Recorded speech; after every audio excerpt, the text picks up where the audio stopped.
हर हर महादेव सभी को। जय संतोषी माँ। अगर आप शुक्रवार का व्रत करते हैं तो शुक्रवार की व्रत कथा अवश्य सुननी या पढ़नी चाहिए। ऐसा करने से माता की कृपा प्राप्त होती है, पूजा अर्चना संपूर्ण होती है। इस वीडियो में हम आपको संपूर्ण व्रत कथा के बारे में बता रहे हैं। आइए जानते हैं शुक्रवार की व्रत कथा के बारे में। एक गांव में एक बुढ़िया रहती थी जिसके 7 बेटे थे। 6 बेटे कमाने वाले थे और एक बेटा निकम्मा था। बुढ़िया माँ 6 पुत्रों का झूठा 7वें पुत्र को देती। 7वां पुत्र एक दिन अपनी पत्नी से बोला, देखो मेरी माता का मुझ पर कितना प्रेम है। वह बोली, क्यों नहीं, सबका झूठा बचा हुआ तुमको खिलाती है। वह बोला, जब तक अपनी आंखों से न देखे मान नहीं सकता। पत्नी ने हंसकर कहा, देख लोगे तब तो मानोगे। कुछ दिन बाद एक बड़ा त्योहार आया। घर में 7 प्रकार के भोजन और चूरमा के लड्डू बने। वह अपनी पत्नी की बात को जांचने के लिए सिर दर्द का बहाना बनाकर पतला कपड़ा सर पर लेकर रसोई में जाकर सो गया और कपड़े से सब देखता रहा। 6 भाई भोजन करने आए। उसने देखा माँ ने उनके लिए सुंदर सुंदर आसन बिछाए, 7 प्रकार की रसोई परोसी और आग्रह कर करके उन्हें भोजन कराती रही। वह सब देखता रहा। 6 भाई भोजन करके उठ गए। तब माँ ने उनकी 5 थालियों में से लड्डुओं का टुकड़े को उठाया और एक लड्डू बनाया। झूठन साफ कर माँ ने उसे पुकारा, उठ बेटा उठ, तेरे भाइयों ने भोजन कर लिया, तू भी उठकर भोजन कर ले। उसने कहा, मुझे भोजन नहीं करना है, मैं प्रदेश जा रहा हूँ। माता ने कहा, कल जाना हो तो आज ही जा। वह बोला, हाँ हाँ जा रहा हूँ। यह कहकर वह घर से निकल गया। चलते समय उसे पत्नी की याद आई।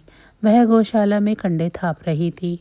वहाँ जाकर वह बोला, मेरे पास तो कुछ नहीं है, यह अंगूठी है, सो ले लो और अपनी कोई निशानी मुझे दे दो। वह बोली, मेरे पास क्या है, यह गोबर भरा हाथ है।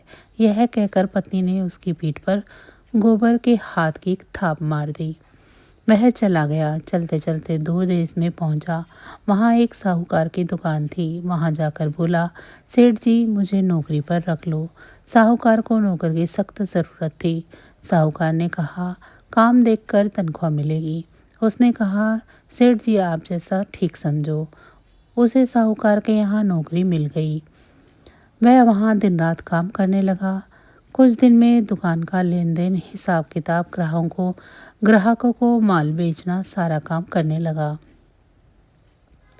साहूकार के 7-8 नौकर थे। वे सब चक्कर खाने लगे, लेकिन उसने अपनी लगन, परिश्रम और ईमानदारी से सभी को पीछे छोड़ दिया। उसे अपने किए का फल मिला। सेठ ने भी उसका काम देखा और 3 महीने में ही उसे मुनाफे में साझेदार बना लिया। परिश्रम करते करते 12 वर्ष में ही वह एक नगर का नामी सेठ बन गया और सेठ अपना सारा कारोबार उस पर छोड़कर बाहर चला गया। इधर उसकी पत्नी पर क्या बीती वह सुने। सास ससुर उसे दुख देने लगी। गृहस्थी का काम करवाकर उसे लकड़ी लेने जंगल में भेजते। इस बीच घर की रोटियों के आटे से जो भूसी निकलती, उसकी रोटी बनाकर रख दी जाती और फूटे नारियल की नरेली में पानी दिया जाता। इस तरह दिन बीतते रहे। एक दिन जब वह जंगल में लकड़ी लेने जा रही थी, तब उसे रास्ते में बहुत सी स्त्रियां संतोषी माँ का व्रत करती दिखाई दी।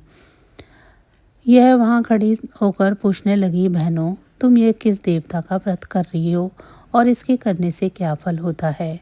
इस व्रत के करने की क्या विधि है? यदि तुम अपने इस व्रत का विधान मुझे समझाकर कहोगी तो मैं तुम्हारा बड़ा एहसान मानूंगी। उनमें से एक स्त्री बोली, सुनो, यह संतोषी माँ का व्रत है।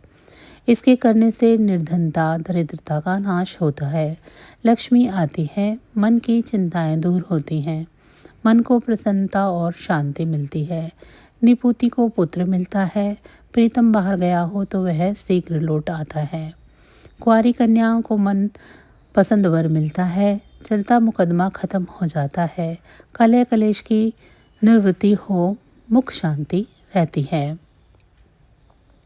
घर में धन जमा न हो तो जायदाद का लाभ भी होता है तथा और भी मन में जो कुछ भी कामना हो सब संतोषी माँ की कृपा से पूरे हो जाते हैं, इसमें कोई संदेह नहीं है। वह पूछने लगी, यह व्रत कैसे किया जाता है, यह भी बताओ तो बड़ी कृपा होगी।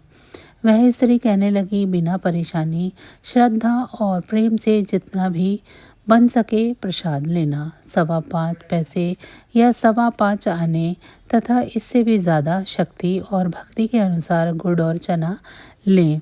हर शुक्रवार को निराहार रहकर कथा कहना सुनना। इसके ओम बीज कम इसके ओम बीज कम नहीं टूटे। लगातार नियम पालन से करना होगा। सुनने वाला कोई न मिले तो घर का दीपक जलाकर उसके आगे जल के पात्र को रख कथा कहना, परंतु नियम न टूटे। जब तक कार्य सिद्ध न हो नियम पालन करना और कार्य सिद्ध हो जाने पर व्रत का उद्यापन करना। 3 मास में माता पूरा फल प्रदान करती है। यदि किसी के ग्रह खोटे हैं तो भी माता 1 वर्ष में अवश्य उनको अनुकूल करती है।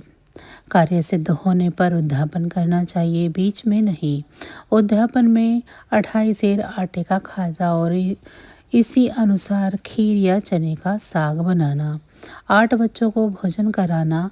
जहाँ तक मिले देवर जेठ भाई बंधु कुटुंब के लड़के लेना। न मिले तो रिश्तेदारों और पड़ोसियों के लड़के बुलाना। उन्हें भोजन करा यथाशक्ति दक्षिणा दे। माता का नियम पूरा करें। ध्यान रखना उस दिन घर में कोई भी खटाई ना खाए। यह सुन वह वहाँ से चल दी। रास्ते में लकड़ी का बोझ को बेच दिया और उन पैसों से गुड़ चना ले माता के व्रत की तैयारी करने लगी। रास्ते में संतोषी माँ के मंदिर में जा माता के चरणों में लौटने लगी। विनती करने लगी, माँ मैं दीन हूँ, निपट मूर्ख हूँ, व्रत के नियम कुछ नहीं जानते हूँ, मैं बहुत दुखी हूँ। हे माता मेरा दुख दूर करो, मैं तेरी शरण में हूँ। माता को दया आई। एक शुक्रवार बीता था कि दूसरे शुक्रवार को ही उसके पति का पत्र आया और तीसरे शुक्रवार को उसका भेजा हुआ पैसा आ पहुंचा। यह देखकर जेठानी मुंह सिकोड़ने लगी। इतने दिनों बाद इतना पैसा आया, इसमें क्या बड़ाई है। लड़के ताने देने लगे। काकी के पास अब पत्र आने लगे, रुपया आने लगा। अब तो काकी की खातिर बढ़ेगी, अब तो काकी बुलाने पर भी नहीं भूलेगी। बेचारी सरलता से कहती, भैया पत्र आए, रुपया आए तो हम सबके लिए अच्छा है। ऐसा कहकर आंखों में आंसू भरकर संतोषी माँ के मंदिर में जा पहुंची। वहाँ मातेश्वरी के चरणों में गिरकर रोने लगी। माँ मैंने तुमसे पैसा नहीं मांगा, मुझे पैसे की क्या काम, मुझे तो अपना सुहाग से काम है, मैं तो अपने स्वामी के दर्शन और सेवा मांगती हूँ। तब माता ने प्रसन्न होकर कहा, जा बेटी तेरा स्वामी जल्द ही आएगा। यह सुन खुशी से बावली हो वह घर आकर काम करने लगी। संतोषी माँ विचार करने लगी, इस भोली पुत्री से मैंने कह तो दिया है कि तेरा पति शीघ्र आएगा, पर आएगा कहाँ से, वह तो इसे स्वप्न में भी याद नहीं करता। उसे इसकी याद दिलाने के लिए मुझे ही जाना पड़ेगा। संतोषी माता ने उस बुढ़िया के बेटे को स्वप्न में समझाया, पुत्र तेरी घरवाली कष्ट उठा रही है। वह बोला, हाँ माता मुझे मालूम है, परंतु क्या करूं, वहाँ कैसे जाऊं, प्रदेश की बात है, लेन देन का सारा हिसाब किताब है, कोई जाने का रास्ता नज़र नहीं आता, आप ही कोई राह दिखाएं कि वहाँ कैसे जाऊं। माँ कहने लगी, सवेरे नहा धोकर संतोषी माँ का नाम ले, घी का दीपक जला दंडवत कर और दुकान पर जा बैठना। देखते ही देखते तेरा लेन देन सब चुक जाएगा, जमा माल सब बिक जाएगा, सांझ होते होते धन का ढेर लग जाएगा। वह अगले दिन सुबह जल्दी उठा। उसने अपने मित्र बंधुओं परिचितों से स्वप्न में माता द्वारा कही गई बात कह सुनाई। वे सब उसकी बात सुनकर उसकी खिल्ली उड़ाने लगी। वे कहने लगे कि कहीं अब कभी सपने की कोई बात भी सच्ची होती है। एक बूढ़ा व्यक्ति बहुत समझदार था। वह बोला, देखो भाई मेरी बात मानो, इस तरह साँच या झूठ कहने के बदले देवता ने जैसा कहा है वैसा ही करना। तेरा क्या जाता है। बूढ़े की बात मानकर नहा धोकर उसने संतोषी माँ को प्रणाम किया। फिर दीपक जलाकर दुकान पर जा बैठा। शाम तक धन का ढेर लगाया। वह हैरान हुआ। मन में संतोषी माँ का नाम ले प्रसन्न होकर घर जाने के वास्ते गहना कपड़ा व सामान खरीदने लगा।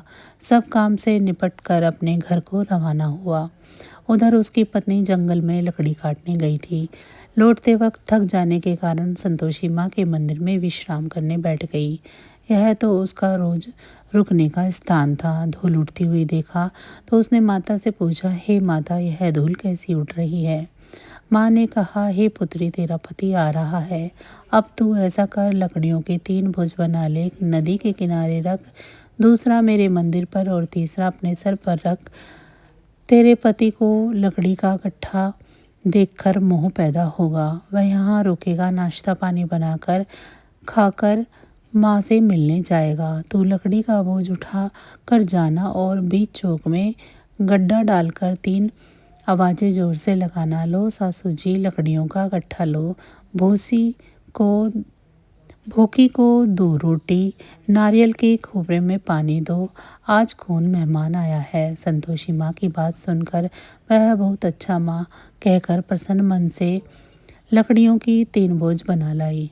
एक नदी के तट पर, दूसरा माता के मंदिर पर रख। इतने में ही मुसाफिर वहां पहुंचा। सूखी लकड़ी देखकर उसकी इच्छा हुई कि अब यहीं विश्राम कर ले और भोजन बनाकर खा पीकर गांव चले। इस प्रकार भोजन कर विश्राम कर वह अपने गांव में आ गया। उसी समय बहू सिर पर लकड़ी का गट्ठा लिए आई। उसने गट्ठे को आंगन में डाला, जोर से 3 आवाज़ दी। लो सासू जी, लकड़ी का गट्ठा लो, भूसे की रोटी दो, नारियल के खोपर में पानी दो। आज कौन मेहमान आया है। यह सुनकर सास ने अपने दिए हुए कष्टों को भुलाने के लिए कहा, बहू तू ऐसा क्यों कहती है, तेरा मालिक ही आया है। बैठ, मीठा भात खाकर कपड़े गहने पहन। पत्नी की आवाज़ सुनकर उसका स्वामी बाहर आया और उसके हाथ में पहनी अंगूठी देखकर व्याकुल हो गया। उसने माँ से पूछा, माँ ये कौन है। माँ बोली, बेटा तेरी ही पत्नी है। आज 12 वर्ष हो गए हैं जब से तू गया है। तब से सारे गांव में जानवर की तरह भटकती फिरती है, काम काज कुछ नहीं करती, 4 समय आकर खा जाती है। अब मुझे देखकर भूसे की रोटी और नारियल के खोपरे में पानी मांगती है। वह बोला, माँ मैंने इसे भी देखा है और तुम्हें भी। मुझे दूसरे घर की चाबी दो, मैं वहाँ रहूँगा। ठीक है बेटा, जैसी तेरी मर्जी, कहकर माँ ने चाबी का गुच्छा बेटे के सामने रख दिया। उसने दूसरे घर को खोलकर सारा सामान जमाया। एक ही दिन में वह राजा के महल जैसा ठाट बाट बन गया। अब क्या था, वह सुख भोगने लगी। अगला शुक्रवार उसने पति से कहा, मुझे संतोषी मात का उद्यापन करना है। पति बोला, बहुत अच्छा, खुशी से कर लो। वह उद्यापन की तैयारी करने लगी। जेठ के लड़कों को भोजन के लिए कहने गई। उन्होंने मंजूर किया, परंतु पीछे से जेठानी ने अपने बच्चों को सिखाया, देख रहे भोजन के समय सब खटाई मांगना, जिससे उसका उद्यापन पूरा न हो सके। लड़के भोजन करने आए, खीर पेट भर खाई, परंतु बाद में आते समय ही कहने लगे, हमें कुछ खटाई खाने को दो, खीर खाना हमें नहीं भाता, देखकर अरुचि होती है। लड़के उठ खड़े हुए, बोले, पैसे लाओ। भोली बहू कुछ न जानती थी, उसने उन्हें पैसे दे दिए। लड़कों ने बाजार जाकर उन पैसों से इमली खरीदी और खाई। यह देखकर बहू पर माता जी का कोप हुआ। राजा के दूत उसके पति को पकड़कर ले गए। अब सब मालूम हो जाएगा जब जेल की रोटी खाएगा। बहू से यह वचन सहन नहीं हुए। वह संतोषी माता के मंदिर में गई और कहने लगी, माता तुमने यह क्या किया, हंसकर क्यों रुलाने लगी। माता बोली, पुत्री तूने मेरा व्रत भंग किया है, इतनी जल्दी सब बातें भुला दी। वह बोली, माता भूली तो नहीं हूँ, ना कुछ अपराध किया है, मुझे तो लड़कों ने भूल में डाल दिया, मुझे क्षमा करो माँ। बोली, ऐसी भूल भी कहीं होती है। यह वह बोली, अब कोई भूल नहीं होगी। अब बताओ मेरे पति कैसे आएंगे? माँ बोली, पुत्री जा, तेरे पति तुझे रास्ते में ही आता मिलेगा। वह मंदिर से निकलकर बाहर गई तो रास्ते में उसे अपना पति आता हुआ दिखाई दिया। उसने पूछा, कहाँ गए थे? वह बोला, इतना धन जो कमाया है उसका कर राजा ने मांगा था, वह भरने गया था। वह प्रसन्न होकर बोली, भला हुआ, अब घर चलो। फिर अगला शुक्रवार आया। वह बोली, मुझे माता का उद्यापन करना है। पति ने कहा, ठीक है करो। फिर जेठ के लड़कों को भोजन के लिए कहने गई। जेठानी ने लड़कों को सिखाया कि तुम पहले ही खटाई मांगना। लड़के भोजन करने बैठे, लेकिन भोजन करने से पहले ही कहने लगे, हमें खीर पूरी नहीं भाती, जी बिगड़ता है, कुछ खटाई खाने को दो। वह बोली, खटाई खाने को नहीं मिलेगी, खाना हो तो खाओ। उनके उठकर चले जाने पर उसने ब्राह्मणों के लड़कों को बुलाकर भोजन करवाया। दक्षिणा की जगह उन्हें एक एक फल दिया। इससे संतोषी माँ प्रसन्न हो गई। माता की कृपा से 9 बाद उसको एक चंद्रमा के समान एक पुत्र की प्राप्ति हुई। पुत्र को लेकर वह प्रतिदिन संतोषी माँ के मंदिर में जाने लगी। माँ ने सोचा कि यह रोज आती है, आज क्यों न मैं इसके घर चलूं, इसका आसरा देखूं तो सही। यह विचार कर माता ने भयानक रूप बनाया। गुड़ और चने से मुख सना, ऊपर से मुंड के समान होठ, उस पर मक्खियाँ भिनभिना रही थी। दहलीज पर पैर रखते ही उसकी सास चिल्लाई, देख रे कोई चुड़ैल डाकनी आई है, आ रही है, लड़कों इसे भगाओ, नहीं तो ये सबको खा जाएगी। बहू रोशनदान से देख रही थी। वह प्रसन्न हो उठी। आज मेरी माता मेरे घर आई है, यह कहकर दूध पीते बच्चे को गोद से उतार दिया। इस पर उसकी सास क्रोध में भरकर बोली, अरे इसे देखकर कैसे उतावली हुई है, जो बच्चे को भी पटक दिया।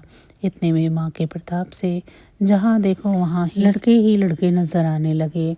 यह बोली, माँ जी मैं जिनका व्रत करती हूँ यह वही संतोषी माँ है। इतना कहकर उसने झट से घर के सारे किवाड़ खोल दिए। सबने माता के चरण पकड़ लिए और विनती कर कहने लगी, हे माता, हम मूर्ख हैं, अज्ञानी हैं, तुम्हारे व्रत की विधि हम नहीं जानते, तुम्हारा व्रत भंग कर हमने बड़ा ही अपराध किया है। हे माता, आप हमारे अपराधों को क्षमा करो। इस प्रकार बार बार कहने पर संतोषी माता प्रसन्न हुई। इसके बाद उसकी सास कहने लगी, हे संतोषी माता, आपने बहू को जैसा फल दिया है वैसा सबको देना। जो यह कथा सुने या पढ़े उसके सभी मनोरथ पूर्ण करना। तो बस आज की जानकारी इतनी ही थी। फिर मिलेंगे हम आपको ऐसी ही किसी अन्य जानकारी के साथ अगली वीडियो में। अगर आपको मेरी ये जानकारी अच्छी लगी है तो वीडियो को लाइक करें। चैनल को अभी तक सब्सक्राइब नहीं किया है तो ऐसी ही जानकारियों के लिए चैनल को सब्सक्राइब कर लें। आप पर और आपके परिवार पर सदैव संतोषी माँ की कृपा दृष्टि बनी रहे। आप सभी का बहुत बहुत धन्यवाद। जय संतोषी माँ।